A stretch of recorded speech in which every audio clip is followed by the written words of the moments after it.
अब म आइपुगेको छु रैछाकुले अनि तयमा खियामा हरूले के गर्नुहुन्छ भन्ने बारेमा थोरै जानकारी लागि म यो भित्र प्रवेश गर्नेछु। यहाँहरूलाई म अब भने म भित्र प्रवेश गरिसकेँ। म सिधै तपाईँहरूलाई पहिला चाहिँ म रैछाकुले लान्छु। यो बोर्डमा हुँदाखेरि रैछाकुले खोक्चिलिपा एक छाकुपा देखाउँछु। यो सिधै झार्छु म तपाईँहरूलाई। यो संरचना चाहिँ रैछाकुले खोक्चिलिपा हेछाकुपाको रहेको छ। अब उतै म अगाडि बढ्छु। यहाँ अर्को बोर्ड भेटेको छु मैले, नाना तयमाको तानमुनि थान भन्नुभएको छ, थान रहेको छ। उता बोर्ड राखेको छ, यतापट्टि यो थानमुनि समाधिस्थल चाहिँ यो रहेको छ। यो तानमुनि स्थल हो। यहाँ चाहिँ नाना अथवा दिदी तयामा बस्नु भएर चाहिँ तान बन्नुभएको स्थान भनिन्छ। यहाँ थुप्रै उहाँहरू नै हुनुहुन्छ होला, माथि चाहिँ नै हुनुहुन्छ होला, थुप्रो रहेको छ। यो सबैको नामकरण गरिएको छैन। रैछाकुले र नाना तयमाको तानमुनि दिदीको तान बुने ठाउँ मात्रै यहाँ छुट्याइदिनु भएको छ।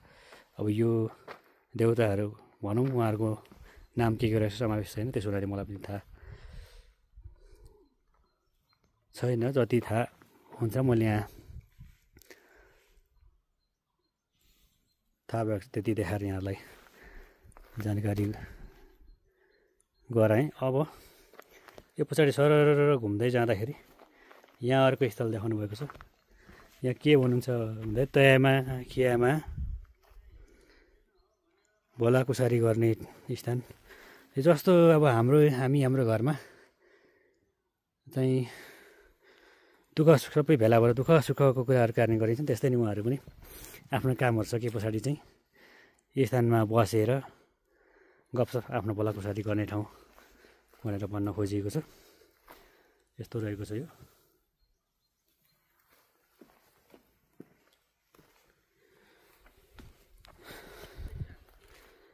तपाईँहरूलाई मैले यति बेलासम्म नाना र बहिनी, दिदी र बहिनी तयमा र खियामा भोलाकुसारी गर्ने थान अथवा स्थान, यसै गरी रैछाकुले अनि यसै गरी नाना तयमाको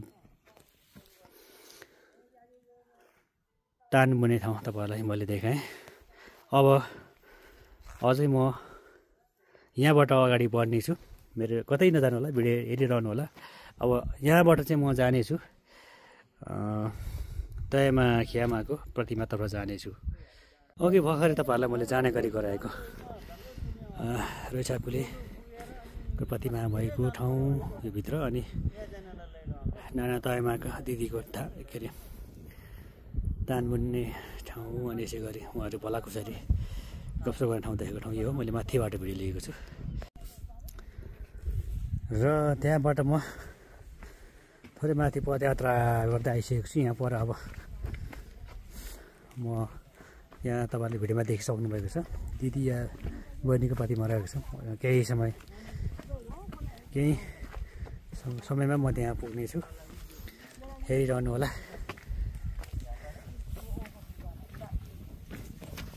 अब भने म आइपुगेको छु तयमा खियामाको प्रतिमा। यो दिदी या बहिनी हो, म तपाईँलाई नजिकमै गएर देखाउनेछु। म पनि यो निर्माणधीन अवस्थाहरू भएपछि चाहिँ पहिलोपल्ट आउँदैछु। योभन्दा अगाडि धेरै पहिला म स्कुलमै अध्ययन गरिरहँदाखेरि साथीभाइहरूसँग आएको थिएँ। विशेष गरी यहाँ चाहिँ वैशाखी पूर्णिमा चाहिँ हाम्रो राई जातिहरूले चण्डी नाच्ने गरेको थियो। त्यस हुनाले हेर्न नाच्न आइएको थियो र म निकै नै नजिकमा पुगिसकेको छु। अब के हुनसक्छ, दिदी या बहिनीको प्रतिमा हो, म तपाईँलाई नजिकमै गएर देखाउनेछु।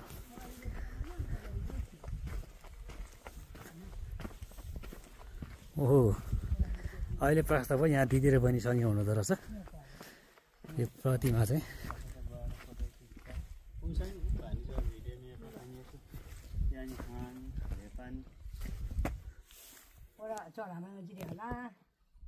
चढाउनु न त्यो ढुङ्गाले ढुङ्गाले नि थुप्रै थुप्रै ठाउँ छ माथि पनि चढाउने ठाउँ छ माथिल्लो डाँडा पर पनि ठान्छ पहिला नै हालौँ भन्थ्यौँ त्यो डाँडा अब यहाँ को हुनुहुन्छ भन्ने कुरो म तपाईँलाई जानकारी गराउने छु। यहाँ लेखिएको छ तयामा नाना खियामा बहिनी र रैछाकुले भाइ किराँती सभ्यताका आदिम पुर्खाहरू हुनुहुन्छ। 3 जना नाना भाइ तुवाचुङ र हलेसी गुफामा बस्नुहुन्थ्यो भन्ने आम किराँती विश्वास छ। तायामा र खियामा तान बुन्ने सिपमा सिद्ध ध्वस्त हुनुहुन्थ्यो। उहाँहरू कपडा सभ्यताका अगुवा र तयामा शिलीका प्रवर्तक हुनुहुन्छ। तयामालाई किराँत राई भाषामा खेउ, तयामा तोमा, तायामा, ताङवामा, जाउमा, जाउमो, दावा लाग्चा आदि नामले चिनिन्छ। त्यस्तै खियामालाई खेमा, खियामा, खिलुमा, खिलुमो, खेवा, खाम, लोस आदि नामले चिनिन्छ भनेर भन्नुभएको छ। अब यहाँ लेखेको अनुसार माथि हेर्ने हो भने माथि चेली हो कि दिदी बहिनी? म त माथि चेली जस्तो लाग्यो।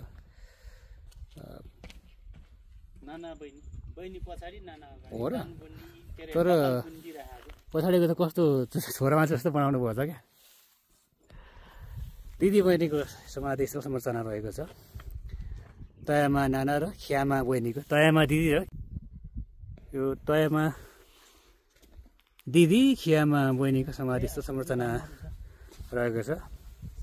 र यो अब यहाँ मैले तपाईँलाई देखाउनै पर्ने हुन्छ अनावरण हुँदाखेरिमा को व्यक्तिहरू हुनुहुन्थ्यो भन्ने कुरा यहाँ लेखेको छ। अब अनावरणकर्ताहरू हुनुहुन्छ श्री गङ्गराज राई पूर्व अध्यक्ष किराँत राई याखुवा के खास, श्री कुलबहादुर राई एमबिई पूर्व अध्यक्ष किराँत राई याखुवा के खास, श्री चतुर्भक्त राई पूर्व अध्यक्ष किराँत राई याखुवा के खास, श्री तिलक राई अध्यक्ष किराँत राई याखुवा के खास।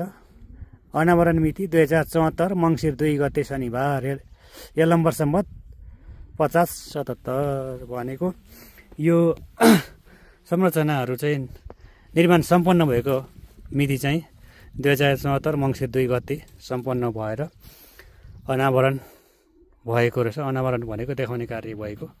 यहाँबाट चाहिँ हामीले अवलोकन गर्न पाइने मिति चाहिँ 2074 मङ्सिर 2 गते रहेको छ। अहिले म तुवाचुङ डाँडाको पूर्व भेगमा छु। त्यसो हुनाले पूर्वबाट घाम उदाइरहेको छ। त्यसो हुनाले राम्रो सफा राम्रो भिडियो आइरहेको छैन। तैपनि हेरेर साथ दिनु होला। अझै पनि तुवाचुङ डाँडाको हाम्रो भ्रमण बाँकी नै रहेको छ, हेरेर साथ दिनु होला। अब यहाँबाट म अगाडि बढ्नेछु। लगभग यहाँको पनि त्यसै अवलोकन कार्यक्रम सकिसकेको छ। अब हामी अगाडि बढ्छौँ। अगाडि के रहेको छ बाँकी यहाँलाई देखाउँछु। यहाँ चाहिँ दिदी र बहिनीको तयामा खियामाको प्रतिमा र संरचना रहेको छ। पछाडिको बहिनी होला, अगाडिको दिदी हुनुहुन्छ होला। उहाँहरूले चाहिँ तान बुनिराख्नु भएको आकार देखाउनु भएको छ। पछाडि बहिनीले चाहिँ के गरिराख्नु भएको थियो? अब उहाँहरूले चाहिँ दिदा सघाउनु भएको प्रतिमा होला यो। तपाईँहरूले के बुझ्नुहुन्छ हेरेर कमेन्ट छोड्नुहोस् है त हजुर। अब रैछाकुले भाइ अनि दिदी बहिनी तयामा खियामाको अवलोकन पछि म फेरि पदमार्ग प्रयोग गरेर अगाडि बढ्नेछु। पूर्व जानेछु। पूर्वतिरको पदयात्रा गरिरहेको छु।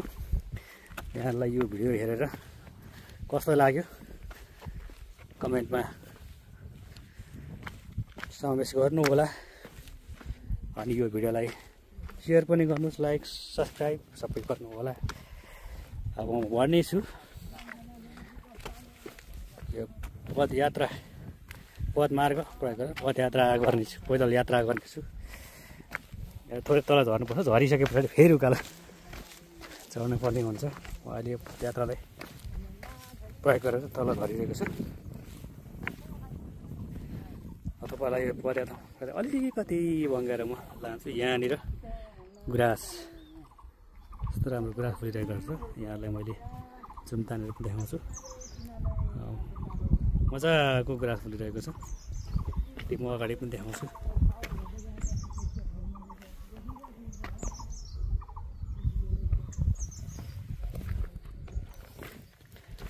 हो भने म पदयात्रा नै गर्नेछु अलिकति गएर म नजिकबाट अर्को लाली गुराँस देखाउँछु। यो लाली गुराँस फुलिरहेको हो, हाम्रो नेपालको राष्ट्रिय फुल अन्तर्गत पर्दछ। हाम्रो नेपालको राष्ट्रिय फुल लाली गुराँस। कुदै म फेरि पुनः पदमार्गमै आइपुगेको छु। तल झरिसकेँ। अब यो देखिएको उकालो पदयात्रा गर्नेछु। अब तलबाट फेरि माथि पदयात्रा गर्नेछु। झट्टै हेर्दा चाइनाको ग्रेट वालको सम्झना आउने। यो चाहिँ हाम्रो नेपालको ग्रेट वाल अथवा खोटाङको ग्रेट वाल है। र भगवान रूपी आदरणीय दर्शक महानुभावहरू, मेरो भिडियोहरू नेपालमा भन्दा पनि अलि बाहिर मुलुकले नै मेरो दर्शकहरू धेरै हुनुहुन्छ। अब मैले चाहिँ नेपालीमा बोल्छु, उहाँहरूले भाषा त बुझ्नुहुन्न होला, तर बुझ्नुहुन्न पक्कै पनि, तर पनि धेरै युट्युबको रेकर्ड अनुसार चाहिँ स्वदेशी भन्दा पनि विदेशी मेरो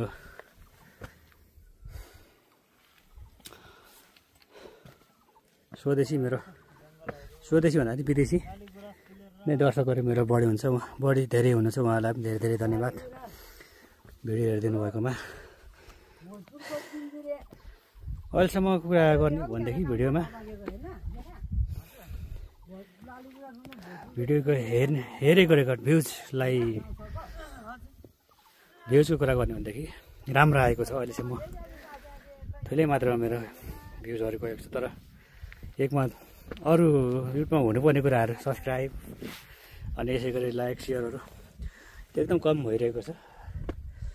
भ्युज भने हजारौँ भ्युज भइसकेको छ मैले बनाएको भिडियोहरूमा, तर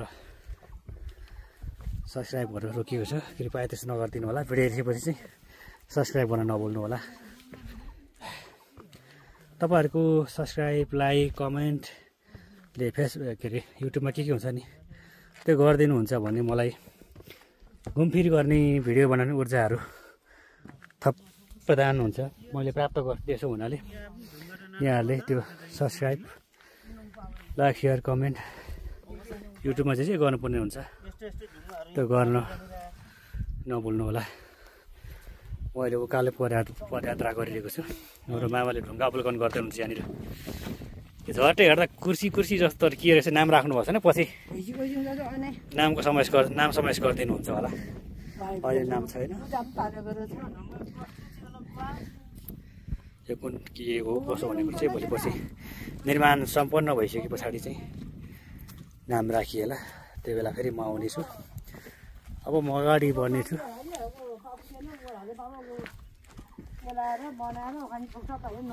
यो एकदम पुरानो यो भगवानहरूकै प्रतिमाहरू रहेको छ। यसरी यो ढुङ्गा फुटाइयो छ। यसरी कहाँबाट यो जहाँ थियो त्यहाँबाट त्यहाँ ननिकाल्नु पर्ने थियो, त्यहीँ नै संरक्षण गर्नुपर्ने थियो। यो चाहिँ खेद दुःखद प्रकट गर्छु म, यस्तो गर्नु हुँदैन थियो। यो चाहिँ अलि व्यवहारिसी भयो होइन, यो फुटाइएको छ, यसो चाहिँ गर्नु हुँदैन थियो। हेर्नुहोस् यो एउटा आकर्षक ढुङ्गा रहेको छ। उहाँहरूले पुरा राख्नु त भएको छ, तर उहाँहरूले टुटाउनु भएको छ। यो विकासको नाममा चाहिँ यो दुरुपयोग चाहिँ नगर्नुहुन्न, म सम्पूर्णलाई आग्रह गर्न चाहन्छु भन्दै म अगाडि बढ्नेछु। हाम्रो पदयात्रा खोटाङको हलेसी नगरपालिका नगरपालिकाको तुवाचुङ डाँडाको भ्रमण लगभग अब सकिने बेला भएको छ। सकिनुभन्दा अगाडि केही दृश्यहरू म तपाईँलाई अझै समावेश गर्छु। पदयात्रा अहिले यहाँसम्म मात्रै बनेको छ, यो निर्माणधीन अवस्थामा रहेको छ। यहाँबाट भने पुरानै छ। अब म केही बेरमा तपाईँलाई एउटा दृश्य लिएर उपस्थित हुनेछु। अहिले म आइपुगेको छु बहिनी खियामाको थानमा आइपुगेको छु। कालो पदयात्रा गरिसकेको अगाडि, त्योभन्दा अगाडि म यो तलै तला ढुङ्गामा मलाई जानकारी अनुसार चाहिँ यो देउरालीमा चाहिँ यसरी गरिन्छ भन्ने त्यो देउरालीमा गरिन्छ भन्ने पनि देखेको। अब यो यसको अर्थ चाहिँ के रहन्छ, मैले चाहिँ त्यहाँ देउरालीमा देखेको यो ढुङ्गाहरू खप्टेको चाहिँ अब थानतिर प्रस्थान गर्दैछु। यो बहिनी आमाको प्रतिमा संरचना रहेको छ, उहाँको थान। यो बोर्डमा त्यही लेखिएको छ।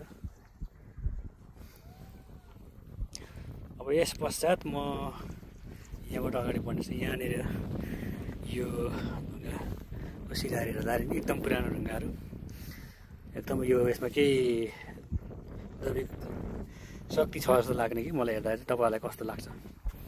दैविक शक्ति छ ढुङ्गामा, के अरे छुनी हुँदैन अथवा खुट्टाले टेक्नु हुँदैन भन्ने लाग्छ मलाई। अब यहाँसँगै अब यो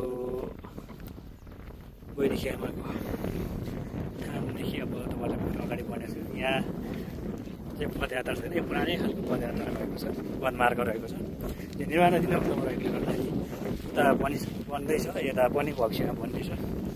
अब पुरानो वनमार्ग प्रयोग गरेर हामी अगाडि बढ्नेछौँ। अब भने लगभग दुवाचुङ डाँडाको भिडियो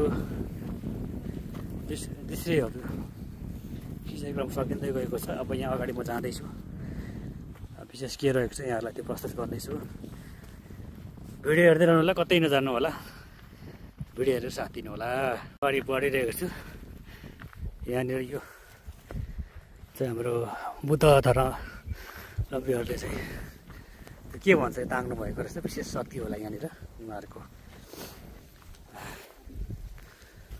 उहाँहरूको गुरुहरूले विशेष शक्ति पत्ता लगाउनु भएको होला, धेरै ताग्नु भएको रहेछ। त्यहाँबाट म अगाडि बढ्दै गइरहेको छु। यहाँ